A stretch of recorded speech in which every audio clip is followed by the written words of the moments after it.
오늘 함께 나눌 하나님의 말씀은 시편 77편 10절에서 20절까지의 말씀입니다. 우리 한 절씩 교독하시고 마지막 20절은 함께 읽겠습니다. 또 내가 말하기를 이는 나의 잘못이라 지존자의 오른손에 해 곧 여호와의 일들을 기억하며 주께서 옛적에 행하신 기이한 일을 기억하리이다. 또 주의 모든 일을 작은 소리로 읊조리며 주의 행사를 낮은 소리로 되뇌이니이다. 하나님이여 주의 도는 극히 거룩하시오니 하나님과 같이 위대하신 신이 누구이니 주는 기이한 일을 행하신 하나님이시라. 민족들 중에 주의 능력을 알리시고 주의 팔로 주의 백성 곧 야곱과 요셉의 자손을 속량하셨나이다. 하나님이여 물들이 주를 보았나이다. 물들이 주를 보고 두려워하며 깊음도 진동하였고 구름이 물을 쏟고 궁창이 소리를 내며 주의 화살도 날아간나이다. 회오리 바람 중에 주의 우레소리가 있으며 번개가 세계를 비추며 땅이 흔들리고 움직였나이다. 주의 길이 바다에 있었고 주의 모든 길이 큰 물에 있었으나 주의 발자취를 알 수 없었나이다. 우리 함께 읽겠습니다. 주의 백성을 양떼같이 모세와 아론의 손으로 인도하셨나이다. 이는 살아계신 하나님의 말씀입니다.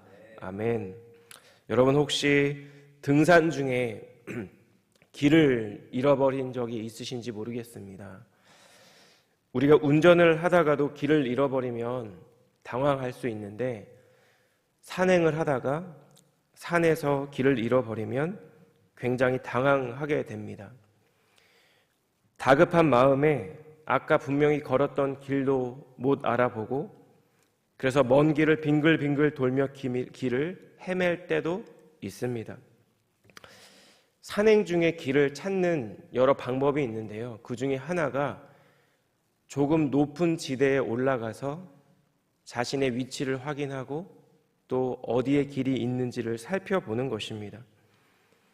낮은 곳에서는 보이지 않았던 길이 조금 높은 곳에 올라가면 보이는 경우가 있기 때문입니다.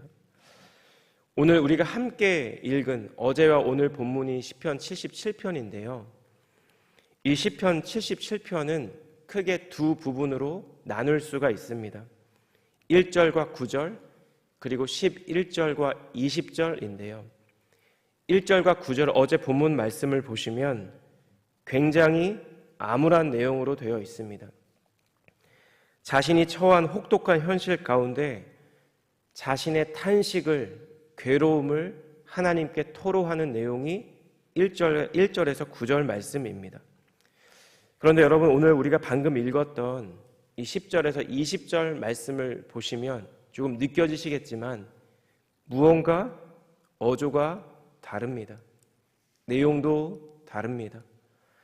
같은 시인이 쓴 시가 맞나 싶을 정도로 그 내용과 어조가 많이 달라져 있습니다. 여러분 그렇다면 시편 기자는 도대체 어떻게 절망과 낙심 가운데 하나님을 의심하고 하나님의 능력을 불신했던 마음에서 어떻게 다시 하나님을 찬양하고 하나님의 이름을 높여드리는 예배자로 나아갈 수 있었던 것일까요?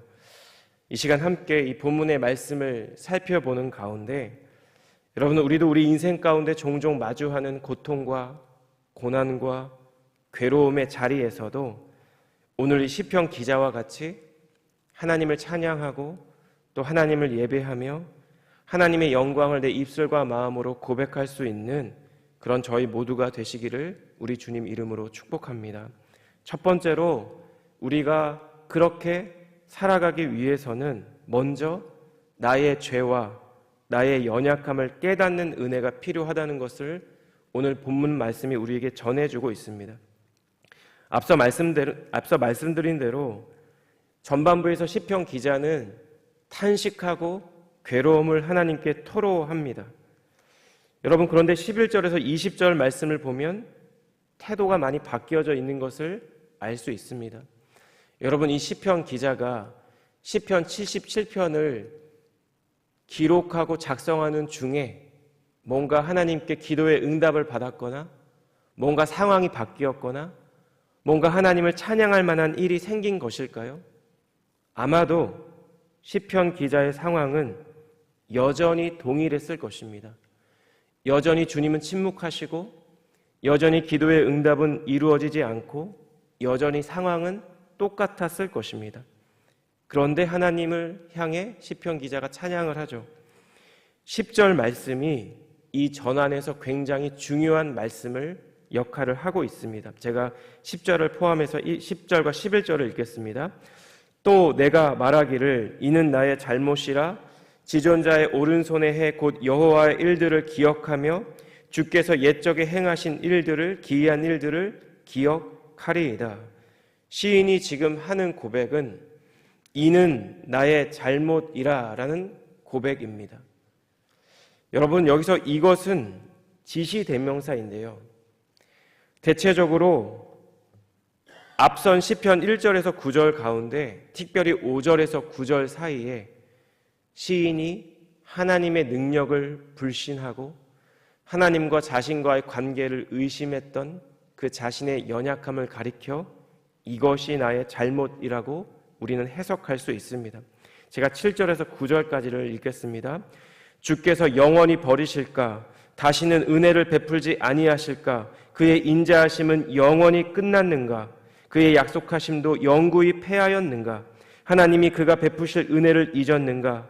노하심으로 그가 베푸실 긍휼을 그치셨는가 하였나이다. 시편 기자는 자신이 괴로움 가운데 아무런 응답이 없는 상황 가운데 하나님의 능력과 하나님의 영광과 하나님의 긍휼을 하나님의 은혜를 잊어버린 것이 자신의 연약함이라고 고백하고 있는 것입니다. 여러분, 사람이라는 존재가 태생적으로 잘하지 못하는 것이 자신의 연약함을 깨닫고 인정하고 고백하는 것입니다. 여러분, 하나님께서 선악과를 먹은 아담에게 이것이 어찌된 일인지를 물으시며 내심 기대하셨던 대답은 주님, 죄송합니다 라는 고백이었을 것입니다. 그런데 아담의 대답은 하나님께서 내게 주신 이 여자가 나에게 과일을 주어서 먹었나이다. 여러분, 하와에게도 아담은 그렇다 쳐도 하와는 제대로 회개하지 않을까 기대하셨을지도 모르겠습니다. 그런데 하와도 자신의 잘못이 아니라 뱀이 주어서 먹었다고 대답하죠. 여러분, 사무엘하 12장을 보시면 나단 선지자가 다윗 왕에게 나아가서 한 가지 비유를 말씀하시고 말하고 다윗 왕의 죄악을 꾸짖는 장면이 나옵니다. 밧세바의 간음과 또 우리아를 죽인 죄악이죠. 그런데 여러분, 시간적으로 따져보면 다윗이 밧세바를 간음한 지 최소한 10개월의 시간이 흘렀습니다. 왜냐하면 아기가 태어났기 때문이죠. 적어도 1년 정도 다윗은 자신의 죄를 깨닫고 하나님께 자신의 죄를 고백하며 회개할 기회의 시간이 있었습니다. 그런데 다윗 왕이 아무런 움직임을 보이지 않자 하나님이 나단을 보낸 겁니다. 그것이 하나님 앞에서 얼마나 커다란 죄악인지 깨닫지 못했거나 아니면 그 죄를 알고도 외면했기 때문이겠죠. 여러분, 그렇다면 다윗 왕은 언제 자신의 죄를 깨달았을까요? 사무엘하 12장 7절을 보면 그 비유의 이야기를 한 후에 나단이 이렇게 이야기합니다. 나단이 다윗에게 이르되 당신이 그 사람이라. 여러분, 가난한 사람의 하나밖에 없는 작은 암양 새끼를 빼앗아 자신의 욕심을 채운 그 부자가 바로 당신이라.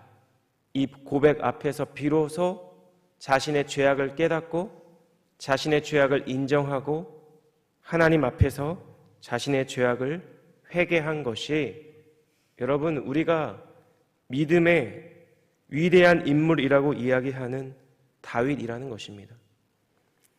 여러분, 시편 기자는 자신의 기도에 아무런 응답이 없고 아무런 일도 하지 않는 것처럼 보이는 하나님 앞에서 하나님과 자신의 관계를 의심했습니다. 기도에 응답하지 않는 하나님을 가리켜 하나님께서 언약을 지키지 않는다라고 간주해 버렸습니다. 여러분, 그런데 이 모든 것이 자신의 연약함이고 자신의 죄악이고 자신의 잘못이라고 고백합니다. 여러분, 바로 이것이 우리 모두에게 필요한 주님의 은혜인 줄 믿습니다. 여러분, 우리도 내 삶의 자리가 버겁고 힘겨울 때 함부로 하나님을 판단할 때가 있기 때문입니다. 내가 겪는 불안과 염려와 두려움이 하나님으로부터 기인한 것이 아니라 내 안에 있는 불신이고 내 안에 있는 연약함임을 깨닫는 것이 우리로 하여금 다시 하나님 앞으로 나아와 하나님을 예배하고 하나님과의 관계가 회복되며 하나님의 자녀로 살아가는 귀한 계기인 줄 믿으며 우리에게 이러한 은혜가 있기를 간절히 축원합니다. 두 번째로 우리에게 필요한 은혜는 하나님께서 우리에게 베풀어 주신 구원을 기억하는 은혜입니다. 10절에서 시인은 자신의 연약함이고 잘못이라고 고백했습니다. 그런데 11절을 보시면 이렇게 말합니다. 곧 여호와의 일들을 기억하며 주께서 옛적에 행하신 기이한 일을 기억하리이다. 12절을 보시면 또 주의 모든 일을 작은 소리로 읊조리며 주의 행사를 낮은 소리로 되뇌이리이다. 이렇게 고백합니다. 여러분, 11절에서 기이한 일이라는 표현이 있고 12절에서는 주의 모든 일, 주의 행사라는 표현이 있습니다. 여러분, 시편 기자가 말하는 이 하나님께서 행하신 기이한 일, 주님의 일, 주의 행사는 무엇일까요? 14절과 15절을 보시면 굉장히 명확하게 표현이 되어 있습니다. 주는 기이한 일을 행하신 하나님이시라. 민족들 중에 주의 능력을 알리시고 주의 팔로 주의 백성 곧 야곱과 요셉의 자손을 속량하셨나이다. 하나님께서 주님의 팔로 야곱과 요셉의 자손을 속량하셨다라고 고백합니다. 빚을 갚지 못해서 어쩔 수 없이 종이나 노예로 팔린 친족을 대신해 빚을 갚아주고 그 친족을 노예 상태로부터 건져내는 것을 이 속량이라는 단어로 표현하고 있습니다. 여러분, 아마도 이 이스라엘 백성에게 이 시편 기자의 고백은 애굽에 종살이 하던 이스라엘 백성을 구원해 주신 그 사건으로 이해했을 것입니다. 이 시편 기자의 1차 독자들인 바벨론 포로들은 자신의 조상들을 구원해 주셨던 그 하나님께서 이제 자신들에게도 동일한 구원의 역사를 베풀어 주실 것이라는 믿음과 소망을 품게 되었을 것입니다. 여러분, 그렇기에 우리가 고난과 시련 속에서 기억해야 하는 것은 하나님께서 이미 나에게 베풀어 주신 구원의 역사이고 구속의 은혜입니다. 여러분, 이것을 오늘날을 살아가는 우리 모두에게 다른 말로, 이해하기 좋은 말로 표현하면 우리가 만난 하나님을 기억하라는 것입니다. 내가 만난 예수님, 나를 만나주신 예수님을 기억하라는 것입니다. 여러분, 우리가 이 시간, 이 새벽에 하나님을 예배하는 이유는 예수님께서 저와 여러분의 구원자이시고 주님이시기 때문인 줄 믿습니다. 여러분, 우리 인생의 어느 때 우리가 누군가를 통해 복음을 듣게 되었고 그 복음 가운데 내 심령이 반응하게 되었고 그로부터 예수님께서 내 마음에 들어오셔서 내 마음을 주님께서 거하시는 처소로 삼아 주셨습니다. 내 안에 선물로 주신 내주하신 성령님을 통해 나와 교제하시고 나를 인도하시며 하나님 나라를 소망하는 자로 살아가게 하신 것이 하나님께서 저와 여러분들에게 베풀어 주신 구속의 은혜라는 것입니다. 여러분, 그렇기에 부족하고 연약한 나를 만나주시고 하나님 믿는 믿음을 허락해 주셔서 하나님의 자녀로 삼아주신 그 사실을 기억할 때, 우리가 천지를 지으신 하나님을 나의 아버지라고 고백할 수 있음을 기억할 때, 여러분, 나를 위해 십자가에서 죽어주신 예수님의 이름으로 내가 기도할 수 있는 존재라는 것을 기억할 때, 여러분, 지금 내 삶이 버겁고 힘들지라도, 때때로 아무런 소망이 보이지 않는다 할지라도, 여러분, 내 기도의 제목에 하나님이 여전히 침묵하시고 여전히 아무런 응답을 하지 않는다 하더라도 우리는 이 시편 기자와 같이 하나님을 찬양하고 하나님을 예배하는 자들로 될 것인 줄 믿습니다. 여러분, 구원의 하나님을 기억하며 하나님을 향한 예배와 감사와 찬양이 회복되었던 이 시편 기자와 같이 다시 한번 이 아침 우리에게 이미 베풀어 주셨던 그 구원의 감사와 감격이 회복되어 하나님을 찬양하고 예배하며 하나님께 온전한 영광을 올려드리는 우리 저와 사랑하는 성도님들 되시기를 예수님 이름으로 축복합니다. 마지막 세 번째로 우리는 하나님께서 행하신 일들을 기억하며 믿음의 눈으로 주님을 바라보아야 합니다. 여러분, 이 시편 기자가 구원의 역사를 언급하며 주목하고 있는 사건이 바로 출애굽 사건, 그 중에서도 홍해를 가르셨던 사건입니다. 오늘 본문 19절과 20절 말씀입니다. 주의 길이 바다에 있었고 주의 곧은 길이 큰 물에 있었으나 주의 발자취를 알 수 없었나이다. 주의 백성을 양떼같이 모세와 아론의 손으로 인도하셨나이다. 여러분, 저는 어린 시절부터 특별히 출애굽기에 홍해를 건너는 장면을 읽을 때마다 도대체 어떤 원리로 어떻게 하나님께서 이 바다를 가르셨을까라는 생각을 참 많이 했었습니다. 출애굽기 14장 21절을 보면 모세가 바다 위로 손을 내밀매 여호와께서 큰 동풍이 밤새도록 바닷물을 물러가게 하시니 물이 갈라져 바다가 마른 땅이 된지라. 여러분, 이것으로 우리가 도대체 어떤 원리로 어떤 방식으로 바닷물이 갈라져 마른 땅을 나게 했는지 알 수 있을까요? 알 수 없죠. 이해할 수가 없습니다. 하나님께서 언급하신 이 홍해를 가르신 사건을 연상시키는 듯한 오늘 본문 19절과 20절 말씀 전에 이 시편 기자가 하나님에 대해서 고백한 것이 16절에서 18절인데요. 하나님이여, 물들이 주를 보았나이다. 물들이 주를 보고 두려워하며 깊음도 진동하였고 구름이 물을 쏟고 궁창이 소리를 내며 주의 화살도 날아갔나이다. 20절, 18절입니다. 회오리 바람 중에 주의 우레소리가 있으며 번개가 세계를 비추며 땅이 흔들리고 움직였나이다. 여러분, 16절에서 이 18절까지의 이 말씀은 단순히 출애굽 시 홍해가 갈라진 그 장면뿐만 아니라 태초에 하나님을 천지를 창조하실 때 자연 환경 가운데 거룩하게 임하셨던 하나님의 임재를 상징하는 표현들입니다.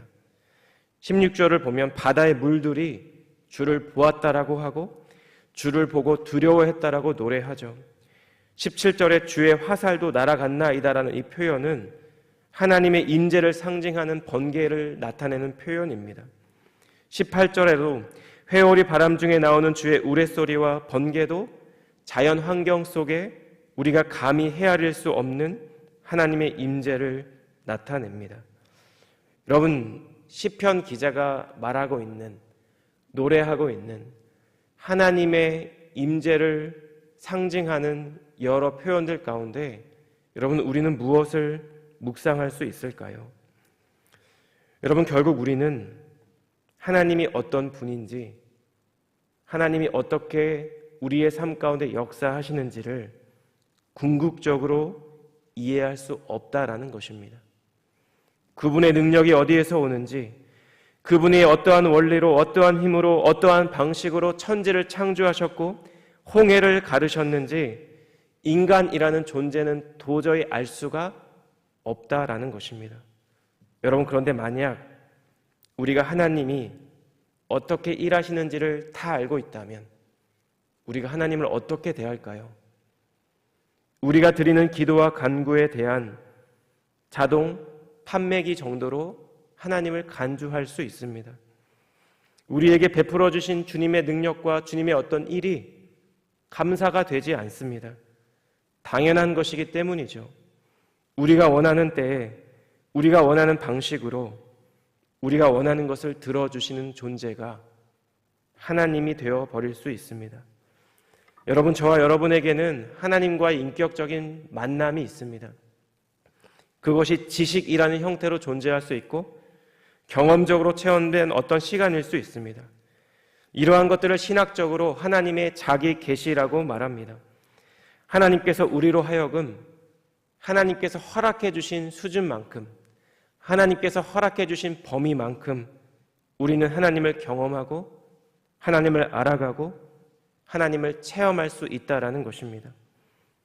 그런데 종종 우리에게서 나타나는 문제가 무엇이냐 하면 우리가 만난 하나님이, 우리가 알고 있는 지식과 경험이 우리로 하여금 내가 하나님에 대한 모든 것을 알고 있다라고 착각하게 만든다는 데 있습니다. 여러분, 오늘 시편 기자가 주목하고 있는 것이 바로 이것입니다. 하나님은 분명히 홍해를 갈라주셨고 바다 한가운데 마른 길을 만들어 주셨습니다. 이스라엘 백성을 위한 구원의 역사를 나타내 주셨습니다. 그런데 여러분, 한편으로 우리는 하나님이 어떻게 그 일을 행하셨는지 알 수가 없습니다.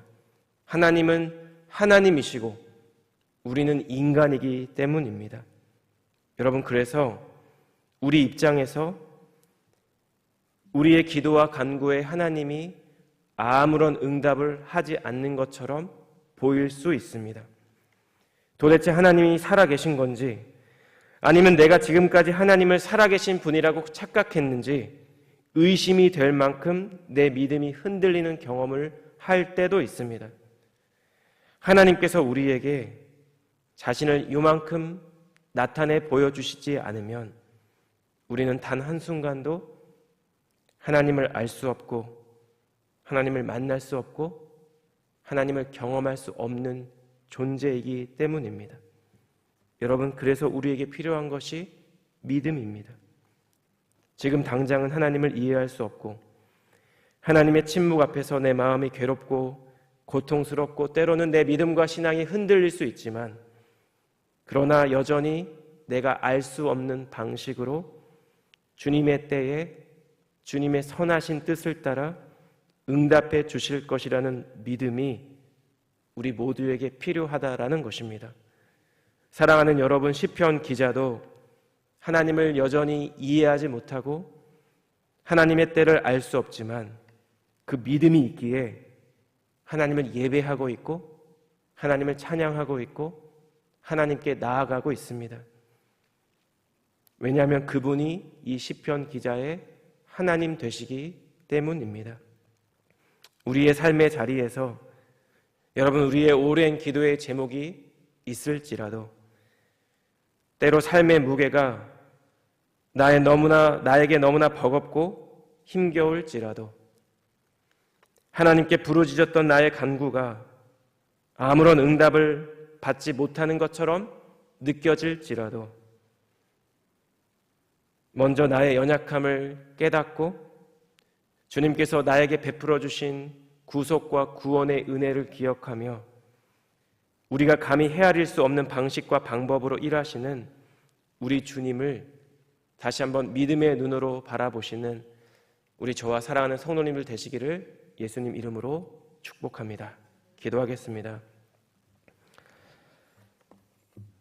사랑하는 주님, 버겁고 힘겨운 기도의 제목 앞에서 내 삶의 고난과 고통의 자리에서 나의 괴로움을 토로하고 탄식하는 것이 나의 기도일 때가 있음을 고백합니다. 오늘 이 시편 기자와의 고백과 같이 이 모든 상황 속에 먼저 나의 연약함과 나의 부족함을 돌아볼 수 있도록 하나님 은혜를 베풀어 주시옵소서.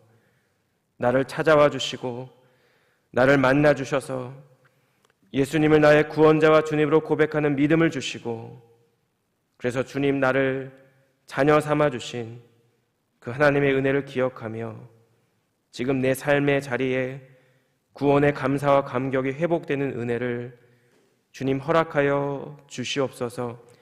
지금 당장은 다 이해할 수 없지만 하나님께서 사랑하시는 자 곧 그 뜻대로 부르심을 입은 자들에게 합력하여 선을 이루시는 그 주님의 섭리와 주님의 선하심을 믿음의 눈으로 바라보며 우리 주님께 소망을 두는 저희 모두가 될 수 있도록 하나님 은혜를 베풀어 주시옵소서. 그렇게 행하실 주님께 감사드리며 이 모든 말씀 예수님의 존귀하신 이름으로 기도드렸습니다. 아멘.